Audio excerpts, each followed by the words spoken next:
Hello guys, welcome back to my YouTube channel. അപ്പോൾ ഇന്ന് എൻ്റെ ബർത്ത്ഡേ ആണ് ഗൈസ്.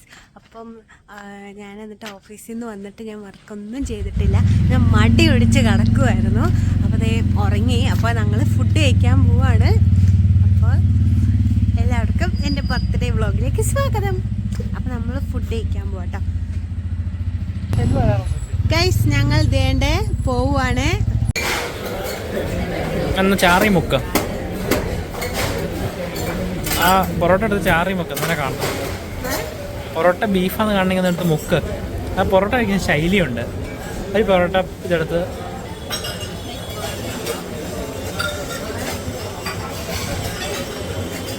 ഒരു കഷ്ണം എടുത്ത് ഓക്കെ.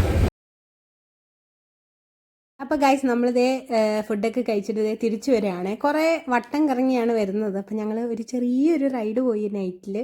അപ്പം ഇത് ബർത്ത്ഡേ സ്പെഷ്യൽ ആയതുകൊണ്ടൊന്നും അല്ല കേട്ടോ. ആക്ച്വലി ഞങ്ങൾ എപ്പോഴും രാത്രി ഇങ്ങനെ പോകാറുള്ളതാണ്. അപ്പം അന്ന് കുറച്ച് കൂടുതൽ നേരം ഇങ്ങനെ പോയിക്കൊണ്ടിരുന്നു കേട്ടോ. അപ്പം ഞങ്ങളിങ്ങനെ വർത്തമാനമൊക്കെ പറഞ്ഞ് ഇങ്ങനെയൊക്കെ. അപ്പം ഞാനിങ്ങനെ ഇടയ്ക്ക് ചൊറിയും നുള്ളും മാന്തും അങ്ങനെയൊക്കെ ചെയ്യാറുണ്ട് കേട്ടോ. നിങ്ങൾ അങ്ങനെയൊക്കെ ചെയ്യുന്ന ഒരു വൈഫാണെങ്കിൽ കമൻറ്റ് ചെയ്യണം കേട്ടോ. അപ്പോൾ അതേ നമ്മളിങ്ങനെ ഈ സമയത്താണ് നമ്മളുടെ ഒരു ഗോസിപ്പ് പറയുന്ന ടൈമാണ് കേട്ടോ ഇത്.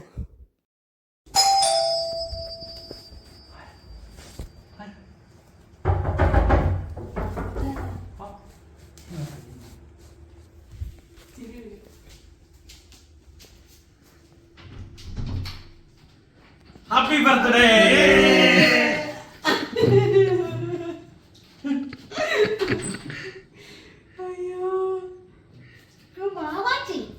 ബർത്ത്ഡേ വാവാച്ചിയോ?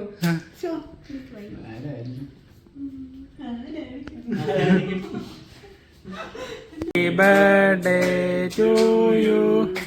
Happy birthday to you.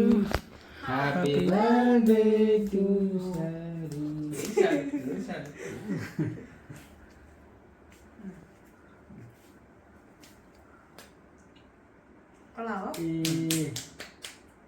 Happy. നമ്മുടെ ബർത്ത്ഡേ അത്ര രീതിയിലൊന്നും ആഘോഷിക്കേണ്ട, കാരണം നെക്സ്റ്റ് മന്ത് നമ്മുടെ ആനിവേഴ്സറി വരുന്നതുകൊണ്ട് നമ്മൾ അങ്ങനെയൊക്കെ ഒരു പ്ലാനിങ് ആയിരുന്നു കേട്ടോ. പക്ഷേ അതൊക്കെ തകർത്ത് എൻ്റെ കെട്ടിയവൻ എനിക്ക് സർപ്രൈസ് ആയിട്ട് എൻ്റെ ആങ്ങളമാരും കൂടെ വന്ന് എനിക്ക് കേക്കൊക്കെ കൊണ്ടുവന്നു. സോ എനിക്ക് ഭയങ്കര സർപ്രൈസ് ആയിപ്പോയി. അപ്പോൾ അതുകൊണ്ടാണ് കേട്ടോ ആ ഒരു വീഡിയോ അങ്ങനെ വന്നത്. അപ്പം സർപ്രൈസ് ആയിട്ട് അവന്മാർ കേക്കും കൊണ്ട് വന്നതാണ് ഗൈസ്. അതേ കേക്കൊക്കെ കൊണ്ടുവന്നിട്ട് ഞാനിങ്ങനെ കേക്കൊക്കെ മുറിച്ചു. ഞാൻ ഭയങ്കര ഹാപ്പിയായി. അപ്പോൾ സർപ്രൈസ് എന്താണെന്നുള്ള നെക്സ്റ്റ്. അപ്പോൾ അതേ നമ്മളെന്നാൽ ഒന്ന് ചായയൊക്കെ കുടിക്കാമെന്ന് പറഞ്ഞ് വെളിയിലോട്ട് ഇറങ്ങി. ഞാൻ ഭയങ്കര ഹാപ്പിയായിരുന്നു, കാരണം നമ്മൾ കേക്കൊന്നുമില്ല, കാരണം ആനിവേഴ്സറിക്ക് നമുക്ക് സെലിബ്രേറ്റ് ചെയ്യാമെന്നൊക്കെ പറഞ്ഞപ്പം നമുക്ക് എന്താ പറയുക സർപ്രൈസ് ആയിട്ട് കിട്ടിയപ്പോൾ ഞാൻ ഭയങ്കര ഹാപ്പിയായി. അപ്പം നമ്മളിതേ ഫ്രണ്ടിൽ പോകുന്നുണ്ട്, അവന്മാർ ഇതിൻ്റെ പുറകേ വരുന്നുണ്ട് കേട്ടോ. അവർ 2 ബൈക്കിലാണ് വന്നത്. അങ്ങനെ അവന്മാരും ഉണ്ട്. അപ്പം ഞങ്ങളിങ്ങനെ സംസാരിച്ച് അങ്ങനെ ഞങ്ങൾ ചെറിയൊരു ചായയും കടിയും കഴിച്ചുകൊണ്ടിരിക്കുകയാണ്. അപ്പം നമ്മുടെ ടോളിൽ തന്നെയാണ് വന്നത് കേട്ടോ. അവർ വിചാരിക്കും ദൈവമേ ഇവർക്ക് വേറെ പണിയൊന്നുമില്ല, ഇത് കുറച്ച് മുമ്പേ ഇവിടുന്നാണ് പോയത്. അങ്ങനെ ദേ ഇവൻ്റെ കല്യാണക്കാരും പറഞ്ഞുകൊണ്ടാണ് ഇവൻ തല കുനിച്ചിരിക്കുന്നത്. അപ്പം നല്ല അടിപൊളി പയ്യനാണ്. ഇഷ്ടപ്പെട്ടെങ്കിൽ കമൻറ്റ് ചെയ്യുക. അപ്പോൾ നമുക്ക് ആലോചിക്കാം. അപ്പോൾ അടുത്ത വീഡിയോ ആയിട്ട് ഓടി വരാം. ബൈ.